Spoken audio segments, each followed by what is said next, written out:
Halo, hai. Kembali lagi bertemu dengan saya, Egi Dina Aulia, mahasiswa Magister Prodi Manajemen Pendidikan di Universitas Negeri Malang.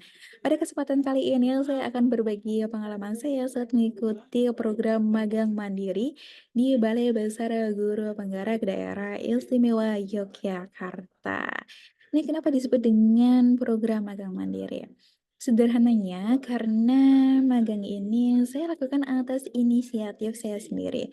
Menurut saya dengan terjun langsung ke dunia kerja dan melakukan learning by doing, maka pembelajaran yang saya alami menjadi lebih bermakna. Nah, kenapa saya memilih untuk melakukan magang mandiri di BPGPDIY ya? Karena salah satu alasannya adalah ada salah satu mata kuliah di Prodi Manajemen Pendidikan, yaitu mata kuliah pendidikan dan pelatihan, di mana sasarannya adalah peningkatan kompetensi pendidik dan tenaga kependidikan di satuan pendidikan. Berangkat dari hal itulah, maka saya tertarik untuk melakukan magang mandiri di Balai Besar Guru Penggerak Provinsi Daerah Istimewa Yogyakarta. Nah, sebelum itu saya akan sedikit mengulas ya, apa itu BPGB atau Balai Besar Guru Penggerak Provinsi Daerah Istimewa Yogyakarta. Sebenarnya BPGB Provinsi DIY ini merupakan unit pelaksana teknis di bawah Direktorat Jenderal Guru dan Tenaga Kependidikan atau Dirjen GTK yang merupakan transformasi 3 unit pelaksana teknis Kemendikbudristek. Ada Pusat Pengembangan dan Pemberdayaan Pendidik dan Tenaga Kependidikan P4TK Matematika. Ada juga dari Balai Pengembangan Media Radio Pendidikan dan Kebudayaan. Dan Balai Pengembangan Pendidikan Anak Usia Dini dan Pendidikan Masyarakat BP PAUD dan Dikmas. Itu ulasan singkat saya mengenai BPGB Provinsi DIY. Nah, mengapa saya memilih BPGB DIY dibandingkan dengan Balai Besar Guru Penggerak di daerah yang lainnya gitu ya. Yang menjadi alasan saya adalah adanya radio edukasi ya. Radio edukasi ini menjadi program spesial, tidak ada di Balai Besar Guru Penggerak yang lain. Hanya ada di Balai Besar Guru Penggerak Provinsi Daerah Istimewa Yogyakarta. Karena em, BPGB DIY ingin memfasilitasi komunitas belajar yang berada di wilayah daerah istimewa Istimewa Yogyakarta dan DKI Jakarta, baik secara luring maupun daring. Nah, program radio edukasi ini berada dengan kewenangan pemberdayaan komunitas. Beberapa program siaran yang ada di radio edukasi ini adalah Prestasi Anak Negeri, kemudian Sisi Cermat, kemudian ada Jendela Sekolah, kemudian ada Kobar Semangat, kemudian ada Gerbang Guru Penggerak, ada Klibels, ada Resban, dan ada juga Beranda Cerita.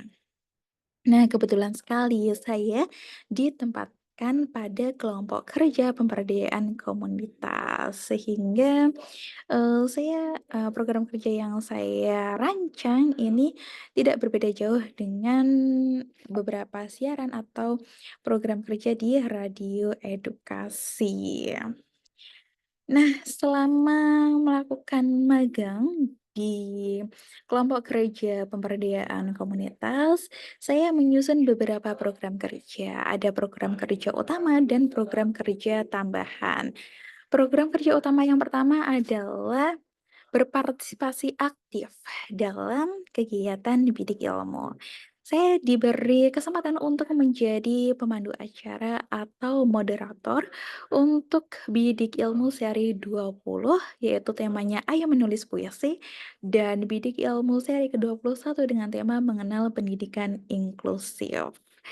Nah, bidik ilmu ini merupakan akronim atau singkatan dari Bincang-Bincang Pendidikan Ilmiah dan Bermutu. Ini merupakan salah satu program unggulan di BPGB DIY dengan Mmm, dengan berbentuk sebuah talkshow interaktif yang dilakukan setiap hari Selasa dari pukul 1 hingga 4 sore dan dilaksanakan secara hybrid baik luring dan daring. Nah, untuk luring ini menghadirkan 25 sampai 30 pendidik dan tenaga kependidikan yang berada di daerah istimewa Yogyakarta dan peserta yang tergabung secara daring baik melalui Zoom meeting maupun kanal YouTube BPGB DIY itu merupakan, pendidik dan tenaga kependidikan yang berada di seluruh Nusantara. Nah, pada program Sarasan Pendidikan ini, ruang lingkup materinya itu terdiri dari 3 hal, mencakup materi mapel dan cara membelajarkannya, kemudian wawasan-wawasan lain di luar materi yang ada di dalam kurikulum Merdeka, dan hal-hal yang ringan dan bermanfaat dengan tetap mengaitkan pada materi.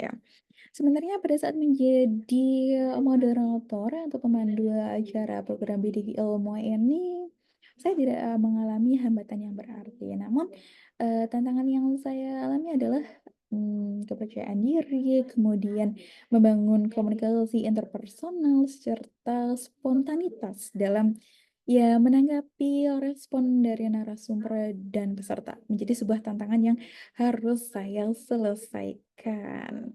Oke, kita lanjut ke program kerja utama yang kedua ya, yaitu menjadi wali kelas pembelajaran berdiferensiasi.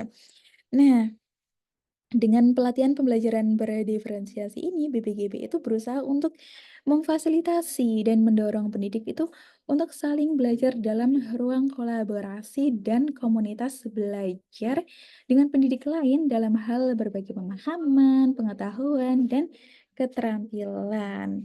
Ada beberapa hal yang saya lakukan sebagai wali kelas, yaitu selalu melakukan koordinasi dengan fasilitator pembelajaran berdiferensiasi, dalam hal ini adalah Ibu Arfianti Lababa. Kemudian saya juga mengingatkan tanggal-tanggal penting pelatihan, baik yang dilaksanakan secara sinkronus dan asinkronus. Kemudian juga saya merangkum permasalahan yang dialami peserta pada saat menggunakan atau mengakses Learning Management System atau LMS untuk kemudian disampaikan ke penanggung jawab kegiatan atau penanggung jawab akademik apabila ada ya. Nah, kita akan beralih ke program kerja utama saya yang ketiga, yaitu menjadi narasumber dalam siaran Beranda Cerita. Pada saat mendapatkan kesempatan untuk menjadi narasumber dalam siaran Beranda Cerita, saya mengangkat tema ikhtiar menjadi Wardi LPDP 2023. Nah, beasiswa LPDP ini merupakan sebuah beasiswa yang dikelola oleh Lembaga Pengelola Dana Pendidikan atau LPDP yang berada di bawah Kementerian Keuangan. Saya tertarik untuk mengangkat tema ini karena saya ingin memotivasi pendengar radio edukasi agar, tidak pantang menyerah ya dan selalu berusaha dan serta berpikiran positif bahwa kita akan bisa mencapai sesuatu apabila kita sudah mengusahakannya dengan maksimal. Kemudian pada saat menjadi, narasumber beranda cerita ini, saya tidak mengalami hambatan yang berarti ya, namun cukup disayangkan bahwa, siaran beranda cerita ini hanya dilakukan melalui website, streaming website radio edukasi. Akan lebih baik apabila siaran ini juga dilakukan melalui streaming kanal YouTube BPGB DIY. Hal ini dilakukan agar pendengar radio edukasi yang terlewat dari siaran ini bisa memutar ulang video siaran beranda cerita melalui kanal YouTube BPGB DIY.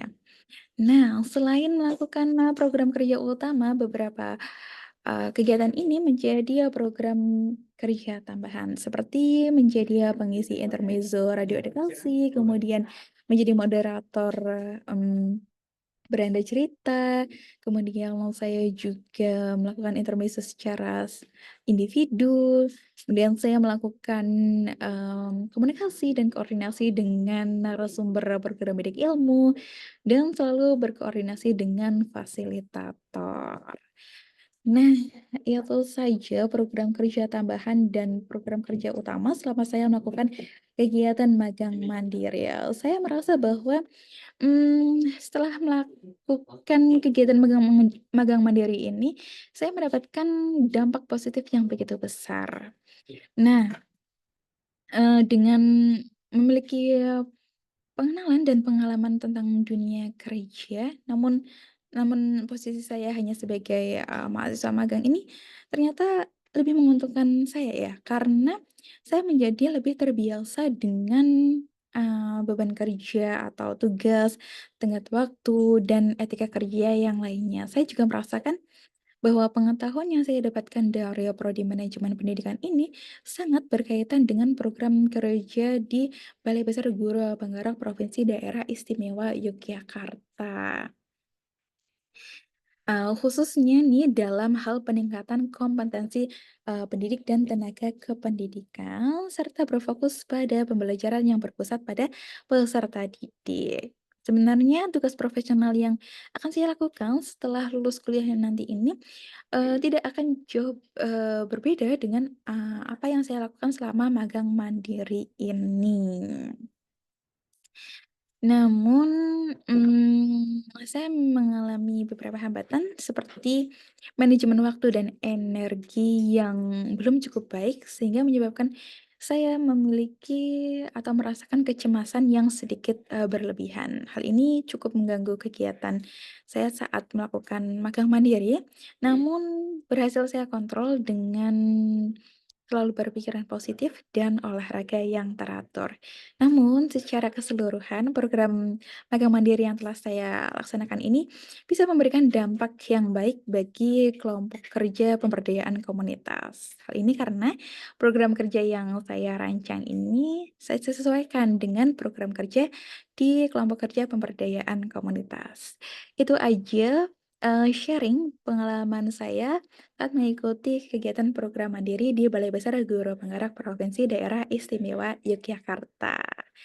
Nah, saya memohon maaf apabila ada salah kata dan saya cukupkan ya videonya. Sampai jumpa di video berikutnya. Dadah.